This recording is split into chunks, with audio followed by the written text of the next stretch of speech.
అర్థం కానిది ఏంటంటే, ఒక వ్యవస్థకి సంబంధించి నిర్ణయం తీసుకున్నప్పుడు, ఆ సదరు వాళ్ళతో అసలు కనెక్ట్ అవ్వాల్సిన అవసరాలు లేదా ప్రభుత్వాలకి? ఎవరు తీసుకున్నారు ఈ నిర్ణయం?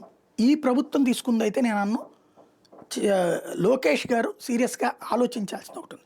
ఇప్పుడు నా నా చదువుల టైంలో 10థ్ క్లాస్ వరకు 10థ్ ఏంటి 10థ్ దాకానే కూడా ఈ పేపర్స్ అంటే ఒక పేపరు ఇట్లాగా షీటు మడతేసుకొని ఇప్పుడు ఇట్లా సింగిల్‌గా కాకుండా ఇట్లా 2 కలిపి ఉన్నటువంటిది ఉంటది. దానికి అది ఒకటి ఇస్తారు ముందు. దాంట్లో రాయడం మిగించేసాక ఇంకో పేపర్ ఎక్స్ట్రా షీట్ ఇట్లాగా నడిచిద్ది. 10థ్ దాకా అట్లుండేది. తర్వాత మళ్ళీ బిట్ పేపర్ వచ్చేటప్పటికి ప్రింటెడ్ ఉంటది. దాంట్లో బాక్స్‌లో టిక్కులు కొట్టేసి అది విడిగా ఇవ్వాల్సి ఉంటది. అది మా 10థ్ క్లాస్ టైంలో. ఇంటర్మీడియేట్ దగ్గర నుంచి వచ్చేటప్పటికి ఫస్ట్ ఒక బుక్లెట్ ఒక 12 పేజీల బుక్లెట్ ఇచ్చేవాళ్ళు. ఆ తర్వాత ఎడిషన్స్ ఎన్ని కావాలంటే అన్ని ఇచ్చేవాళ్ళు. ఎడిషన్ అంటే ఇప్పుడు నేను చెప్పినట్టు ఇట్లాగా ఫోల్డబుల్ ఉండేదనమాట. ఇట్లాగ ఎన్ని కావాలంటే అది. నాలాంటోడిది ఏంటంటే కొద్దిగా అక్షరం పెద్దదిగా ఉంటది. అంటే నేను కాన్వెంట్స్‌లో ట్యుటోరియల్స్‌లో పనిచేస్తున్నాను కాబట్టి ఈ ట్యుటోరియల్ కాలేజెస్‌లో కూడా నా బోర్డు మీద రాసే అలవాటు. ఈ పెద్ద పెద్ద అక్షరం వస్తుంటదనమాట. అది స్కూల్ దశలో నుంచి వచ్చేసింది. ఎందుకంటే నా 10థ్ క్లాస్ అప్పటి నుంచి మిగతా వాళ్ళకి కొంతమందికి పాఠాలు చెప్పడం అలవాటైపోయేటప్పటికి అట్లాగా పెద్దది రాసి పెట్టడం అనేది అలవాటైపోయింది. ఇక తర్వాత నా రెగ్యులర్ రైటింగ్‌లో కూడా నా అక్షరం కాస్త పెద్దదిగా ఉంటదనమాట. దాంతో నాకు ఎక్కువ షీట్లు అవసరమయ్యాయి. నా ఇంటర్మీడియేట్‌లో ఈ 40 పేజీలు, 50 పేజీలు రాసినటువంటిది ఉంది.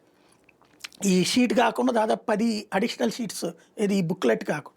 డిగ్రీలో అయితే దాదాపు 40, 50 పేజీలు రాసినటువంటిది.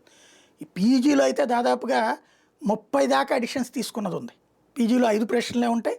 5, 20 ప్రశ్నలు 20 మార్కుల ప్రశ్నలు ఉండేవి మాకు ఎంఏ సోషియాలజీ చేసినప్పుడు. అట్లాగే లా రాసినప్పుడు అట్లాగే ఉంది. ఇప్పుడు మరి ఏంటో నాకు అర్థం కాలేదు. ఇదేదో దేశానికి ఏదో సేవ చేసినట్టు 32 పేజీలు బుక్లెట్ ఇస్తారు. చాలా గొప్ప విశేషం అన్నట్టు. 32 పేజీలు బుక్లెట్ సరిపోతుందా? ఇప్పుడు ఏంటంటే నేను రాయాలనుకున్నది అప్పుడు ఏం చేయాలి? సైజ్ అన్నది చేయాలి. అది ఇప్పుడున్నటువంటి రోజుల్లో షుగర్ మూలంగా చాలామందికి కళ్ళు సరిగ్గా పనిచేయట్లేదు. కళ్ళజోడు పెట్టుకోవాలి. కళ్ళజోడు సక్రమం పని చేయకపోతే ఇది సరిగ్గా కనబడకపోతే కనుక మార్కులు లేచిపోతాయి. విద్యార్థులు అన్యాయం అయిపోతారు, నాశనం అయిపోతారు. అది ఆలోచించాల్సింది. ఏదో ప్రథమ సంవత్సరంలో ప్రశ్నాపత్రాలు మోడల్ మార్పులతో పేజీలు పెంచారట. వృక్ష జంతు శాస్త్రాలకు వేరువేరుగా 24 పేజీలు సమాధాన పత్రట. సైన్స్ సబ్జెక్టులు 29 మార్కులకే పాస్ అంట. ఇవన్నీ మంచియే, తప్పేం లేదు. నేను వాటిట్లో ఏమీ అబ్జెక్షన్ చేయట్లేదు. కానీ ఇట్లాగా ఏదో 24 పేజీల బుక్లెట్లును 32 పేజీల బుక్లెట్లు ఏంటి? ఆ 24 పేజీల బుక్లెట్ పెట్టేసి ఆ పైన అడిషన్స్ ఎన్ని కావాలంటే అన్ని ఇవ్వండి. అదే మార్చడం ఎందుకో నాకు అర్థం కాలేదు. ఇంతకుముందు ఇప్పుడే నేను ఈ వార్త చూశాక ఈ మధ్య కాలంలో పరీక్షలు రాసిన ఒక 10 ఏళ్లలో చూస్తే చాలామందికి ఇట్లాంటి సిస్టమ్సే పెట్టారట, బుక్లెట్సే. మరి అదైతే కరెక్ట్ కాదు నా దృష్టిలో. నేను చెప్పింది రైట్ అవ్వచ్చు, రైట్ కాకపోవచ్చు. చాలామందికి అయితే చాలకపోవచ్చు.